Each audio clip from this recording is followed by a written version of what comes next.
पिछले एपिसोड में आपने देखा कि खुशबू अमित और निर्मला को बता देती है कि शिवांगी एक नागिन है और वह दोनों चौंक जाते हैं।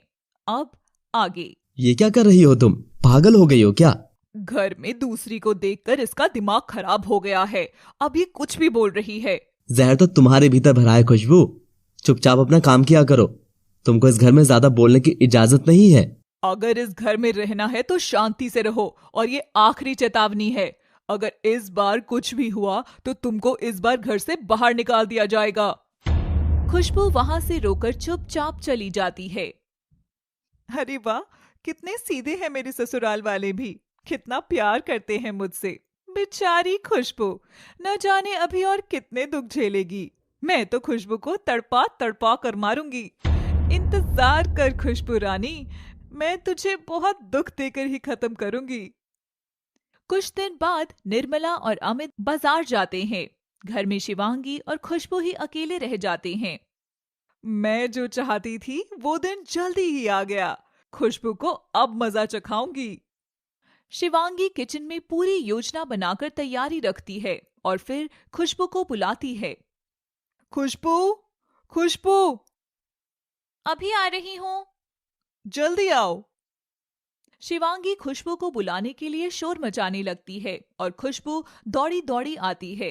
लेकिन जैसे ही खुशबू किचन में पैर रखती है, शिवांगी अपने पैर से खुशबू को उलझा देती है और खुशबू सामने रखे गर्म दूध पर जाकर गिरती है। खुशबू दर्द से रोने लगती है। मैं जल गई, मुझे बहुत दर्द हो रहा है, बचाओ।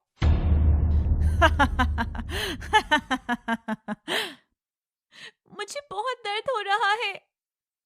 बहुत विश्वास के साथ गई थी ना अमित को बताने कि शिवांगी नागिन है, लेकिन क्या मिला, गवार। मुझे घर में ही कोई दवाई लगा दो या डॉक्टर के पास ले चलो।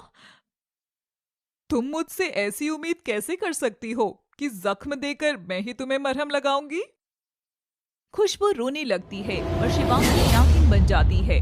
खुशबू शिवांगी का विराट नागिन रूप देखकर डर जाती है। मुझे कुछ मत करना, मुझे कुछ मत करना, मुझे माफ कर दो, मुझे जाने दो। मैं इस घर से ही चली जाती हूँ, मुझे जाने दो। नागिन खुशबू को डसने के लिए उसकी ओर आगे बढ़ती है, लेकिन जैसे ही उस पर वार करती है, खुशबू के शरीर से एक आग निकलती है और नागिन को जलाने की कोशिश करती है। नागिन वापस पीछे हट जाती है और मानव रूप में आ जाती है। हाँ, तेरे पास भी जरूर कोई शक्ति है और तू भोली बनकर यहाँ बैठी हुई है। तभी खुशबू को उसके हाथ में बंधा हुआ ताबीज याद आता है जो एक बुढ़िया ने दिया था। अच्छा, तो ये सब इस ताबीज का कमाल है। फिर खुशबू शिवांगी की ओर बढ़ती है, लेकिन शिवांगी डरकर पीछे हटती है और गिर जाती है, जिससे शिवांगी को भी चोट लग जाती है।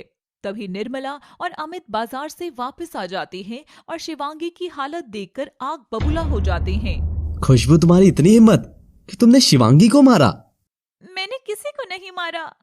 अभी झूठ बोल रही हो। मैं सच बोल रही हूँ, मेरा विश्वास करो।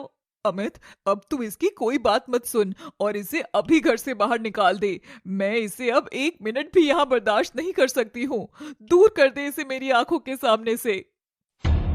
मैंने सच में ही कुछ नहीं किया है। मुझे तो पहले दिन ही पता चल गया था कि तू शिवांगी को मारना चाहती है, लेकिन मैंने फिर भी तुझे इस घर में रहने दिया। शिवांगी नागिन है। अगर एक शब्द भी कुछ बोला तो कुछ भी हो सकता है। अमित खुशबू को घर से बाहर निकाल देता है और शिवांगी को डॉक्टर के पास ले जाता है। खुशबू घर के बाहर खड़ी होकर रो रही है। तभी उसको ताबीज वाली बुढ़िया की याद आती है। मैं कहाँ जाऊँ अब? मेरी बात का कोई विश्वास क्यों नहीं करता है? वो बुढ़िया मिली थी जो।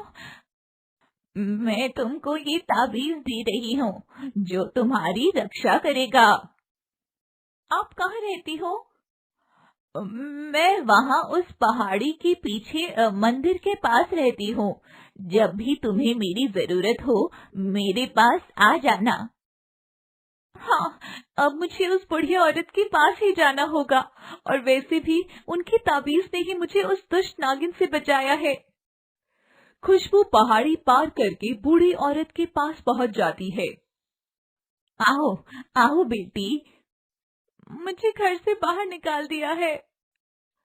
मैं तो सब कुछ पहले से ही जानती थी। मुझे भी सच जानना है, कौन है वो नागिन और वह मेरे पीछे क्यों पड़ी है? ये बात तो वह नागिन ही तुम्हें बताएगी, क्योंकि तुम्हें अभी अपने प्राण बचाने हैं।